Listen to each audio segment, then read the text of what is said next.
एक मोठी बातमी हाती येते। वाल्मिक कराड याचा ताबा SIT कडे आलेला आहे। संतोष देशमुख यांच्या हत्येच्या गुन्ह्यामध्ये वाल्मिक कराडचा SIT ला ताबा मिळालेला आहे। मोहसिन शेख आपले प्रतिनिधी आपल्या सोबत आहेत। मोहसिन, सगळ्यात मोठी बातमी आपण टीव्ही स्क्रीनवर बघतोय की वाल्मिक कराड याला अखेर हत्येच्या गुन्ह्यामध्ये देखील SIT ने आता आरोपी केलेला आहे। काय अधिक माहिती आहे?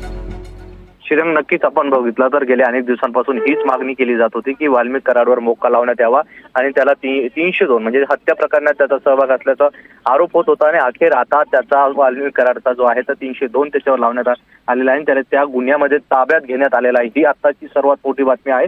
वाल्मिक कराडच्या मोठ्या अडचणी वाढलेल्या आहे, कारण एकीकडे त्याच्यावर हत्येचा गुन्हा दाखल झाला आहे, दुसरीकडे मोक्का लावण्यात आलेला आहे, त्यामुळे त्याला जामीन मिळणं आता कठीण आहे। आणि दुसरीकडे हा सर्वात मोठी बातमी आहे की त्याला 302 म्हणजे हत्या प्रकरणी त्याच्यावर जो आहे तर कलम लावण्यात आलेला आहे आणि त्यामुळे आता संतोष देशमुख हत्या प्रकरणात वाल्मिक कराडचं थेट नाव गोवलं गेलेलं आहे। त्याचं थेट नाव जे आहे तर तपास यंत्रणेने घेतलेलं आहे आणि त्यामुळे आता तपास यंत्रणा जे आहे तर त्याला हत्येच्या प्रकरणात त्याचा तपास करू शकतात आणि त्याला ताब्यात देखील घेऊ शकतात। त्यामुळे आताची ही श्रीरंग खरी म्हणजे तर सर्वात मोठी बातमी म्हणावं लागेल आतापर्यंत या सगळ्या घडामोडींमध्ये। आता वाल्मिक कराडचा जे आहे तर पुण्यामध्ये थेट नाव घेण्यात आलेलं आहे आणि त्याच्यावर आता त्याला तपास यंत्रणा पुढील तपासासाठी ताब्यात घेऊ शकते।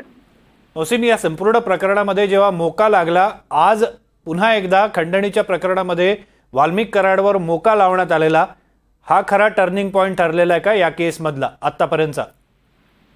नक्कीच आत्ताच्या केसमध्ये हा टर्निंग पॉइंट म्हणावा लागेल, कारण आजपर्यंत म्हणजे जोपर्यंत वाल्मिक कराडला न्यायालयात दाखल करण्यात आला होता तोपर्यंत त्याच्यावर खंडणीचा चार्ज होता, म्हणजे खंडणीचा त्याच्यावर आरोप होता, गुन्हा दाखल होता। त्यामुळे आपण जर बघितलं तर गेल्या वेळेस जेव्हा त्याची कोठडी मागण्यात आली होती त्यावेळेस CID पथकाने न्यायालयात बाजू मांडली होती की या वाल्मिक कराडच्या हत्या प्रकरणात देखील हात असल्याचा आम्हाला संशय आहे आणि त्या दृष्टीने आम्हाला तपास करण्यासाठी कोठडी हवी आहे आणि 14 दिवसाची त्याची CID कोठडी देण्यात आली होती। आज जेव्हा त्याला न्यायालयात हजर करण्यात आला आणि त्याची कोठडी संपली होती तेव्हा देखील जे आहे तर आता CID ने त्याला 302 वर त्याच्यावर दाखल करण्यात म्हणजे हत्या प्रकरणी तेव्हा आरोपी असल्याचं सांगण्यात आलं आहे आणि त्यामुळेच त्याला आता त्याच्यावर 302 चा जो आहे तर गुन्हा दाखल करण्याची प्रक्रिया जी आहे तर जवळपास झालेली आहे आणि मोक्का देखील लावण्यात आलाय। त्यामुळे आता आतापर्यंत ह्या सगळ्या संतोष देशमुख हत्या प्रकरणात ही मोठी घडामोड म्हणावं लागेल, टर्निंग पॉईंट म्हणावं लागेल। आता यावर देशमुख कुटुंबियांची प्रतिक्रिया काय असणार हे पाहणं महत्त्वाचं असणार आहे, कारण पहिल्या दिवसापासून वाल्मिक कराडवर हत्येचा म्हणजेच 302 चा गुन्हा दाखल करण्याची त्यांची मागणी होती।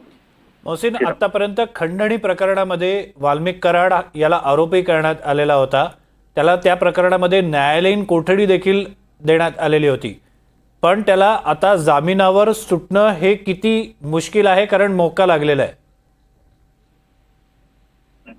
आपण जर श्रीरंग आता जी माहिती मिळते आता या सगळ्या प्रकरणात वाल्मिक कराडवर जो गुन्हा दाखल झालेला 302 चा आधी त्याला न्यायालयीन कोठडी सुनावण्यात आलेली होती आणि त्यानंतर आता त्याला जे आहे तर 302 प्रकरणात CID ताब्यात घेणार आहे। न्यायालयीन कोठडी त्याला आधी जी आहे तर ती खंडणी प्रकरणात सुनावण्यात आलेली होती, मात्र 302 चा गुन्हा दाखल झाल्यामुळे आता पुन्हा त्याची तपासणी चौकशीसाठी CID त्याला ताब्यात घेण्याची शक्यता आहे आणि आता ह्या सगळ्या घडामोडी घडताना पाहायला मिळतात।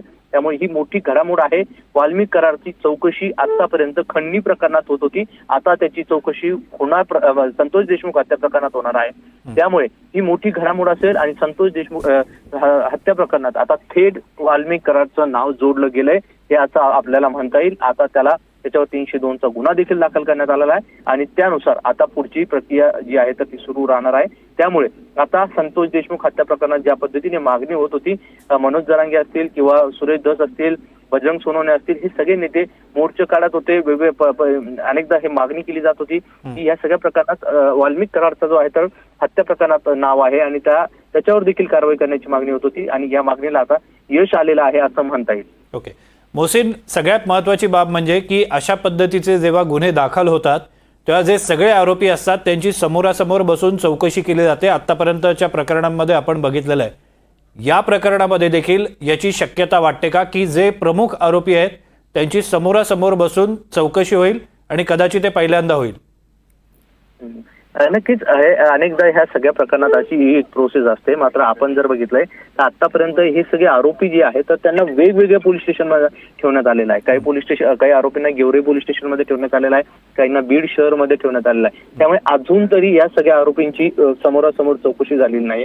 मात्र जसे जसे पुरावे हाती लागतील त्या दृष्टीने पोलीस जे असेल किंवा SIT पथक असेल ते चौकशी करतील आणि भविष्यात या सगळ्या प्रकरणात जे आहे तर सगळ्या आरोपींना समोरासमोर बसून देखील त्यांचा जे आहे तर चौकशी केली जाऊ शकते आणि त्या चौकशीतून काय समोर येतं हे फार महत्वाचं असेल. मात्र ही एक तपासाचा भाग असतो आणि त्या पद्धतीने देखील या सगळ्या प्रकरणात देखील तपास केला जाऊ शकतो. श्रीराम, धन्यवाद बोसीन, तू दिलेल्या संपूर्ण माहितीबद्दल. आपण बघतोय की वाल्मिक कराड याच्या विरोधात आता 302चा गुन्हा देखील दाखल करण्यात आलेला आहे, मोका लावण्यात आलेला होता आणि आता संतोष देशमुख यांच्या हत्या प्रकरणामध्ये देखील वाल्मिक कराड याचं नाव समाविष्ट करण्यात आलेलं आहे.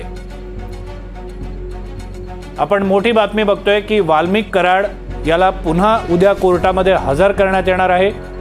संतोष देशमुख यांच्या हत्या प्रकरणामध्ये देखील वाल्मिक कराड याची चौकशी केली जाणार आहे. हत्येच्या गुन्ह्यामध्ये SITला वाल्मिक कराड याचा ताबा मिळालेला आहे. हत्येच्या गुन्ह्यामध्ये वाल्मिक कराड याची आता SIT चौकशी करेल. शक्यता आहे की आरोपींची समोरासमोर बसून देखील चौकशी केली जाऊ शकते.